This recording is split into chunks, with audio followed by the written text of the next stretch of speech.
Here you see the second law equivalent for torque. Okay, Newton's second law of motion is written down here, and we could say this is in the x direction, and we can rewrite the equation for the y direction. But this right here is the same kind of thing, but written for torque.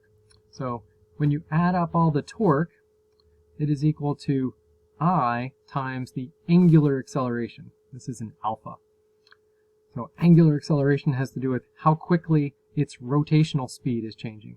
And I has to do with the mass. It's called the moment of inertia. For our purposes, we're going to be doing equilibrium cases. And so we're going to have the case where alpha is equal to 0. And of course, the acceleration in the x direction 0. And the summation, the acceleration in the y direction is also 0.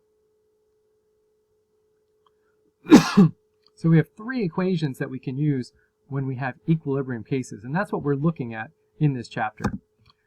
Now, when it comes to doing these torque problems, you're going to be using Newton's second law in the x direction sometimes, Newton's second law in the y direction sometimes. When you're doing those equations, on the left side, make sure you list forces, just forces, not multiplied by anything, just this force plus this force minus this force, etc. Same thing for this one. But when it comes to the torque equation, you have to pay attention and put torques in here. So it's going to be some force times r times sine theta, plus a different force times r times sine theta, etc.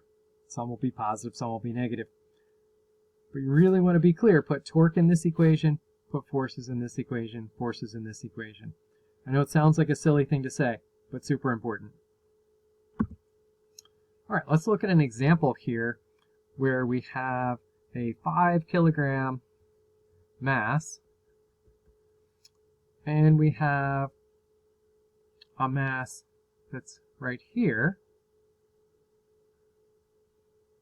and it's unknown. Okay, so find the unknown mass.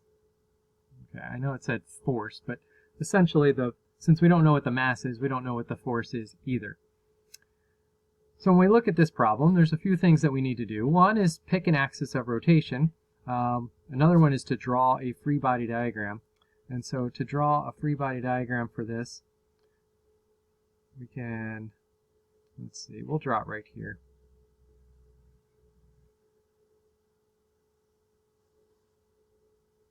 Sorry about that. It's a little, well, it's a lot messy, but we have this force, which is 5 kilograms times 9.8 meters per second squared. We've got the normal force acting right there. We've got the weight acting right there. And then we've got this unknown mass acting here, and the mass isn't a force, but the weight is. And so there's all four forces that are acting in this particular instance. And so we need to identify an axis of rotation. We need to pick a positive direction for torque. And so let's start.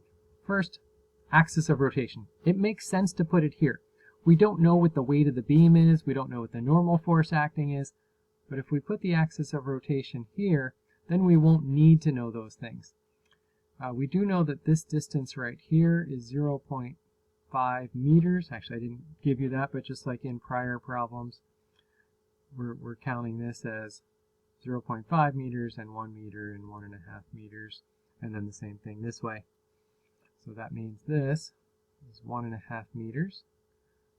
So just as important as listing the forces is listing the distances on these free body diagrams that we're doing where we're calculating torque. The distances are really important to label. So we've picked the axis of rotation. We've got a nice free body diagram. Let's say that up is our positive y direction. And, well, we're not going to need a positive x direction, but we can just put it on there. And then our positive direction for torque will be counterclockwise. And that's a standard way to do that. So now we can apply this equation, summation of torque equals I alpha. And again, we're going to be doing equilibrium case here. So the torque created by the 5 kilogram mass. We take the force, and then we multiply it by the distance. And we need to think about whether that's a positive or a negative torque. So if we put our pencil up to the screen, laying it across this way, hold it right in the middle, push down there, we see that it gives a positive rotation, a clockwise rotation. If we lay the pencil across there, hold it right here again, where the axis of rotation is, push that way, it's going to cause it to rotate clockwise. So our other torque is a negative torque. So that's our unknown mass. Okay, so what I've written so far there is the force times R, and then equals 0. Oh, now you're thinking, what about sine theta? Well, let's take a look. If we draw in the R value, the R vector, there's the R for the first one, and there's the R for the second one. And if we look at this first force compared to the R vector, it's a 90-degree angle, and the same thing for this other one here, it's a 90-degree angle. And sine of 90 degrees is equal to 1. So I really should have had that in there to be complete, but sine of 90 is 1, and so that's not going to influence our answer.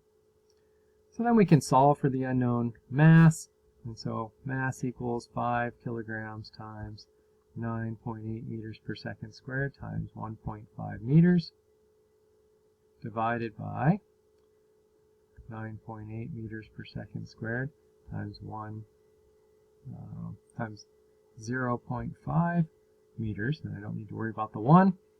And so the 9.8 cancels out, and then 1.5 divided by 0.5, that's 3. 3 times 5, 15 kilograms. So we calculated an answer of 15 kilograms. Let's test it out now. Let's try 10 kilograms there at the half meter mark. And we see it's not at equilibrium. So we get rid of that. We'll try 15. That's what we calculated our answer to be. And we see that that perfectly balances it. All right.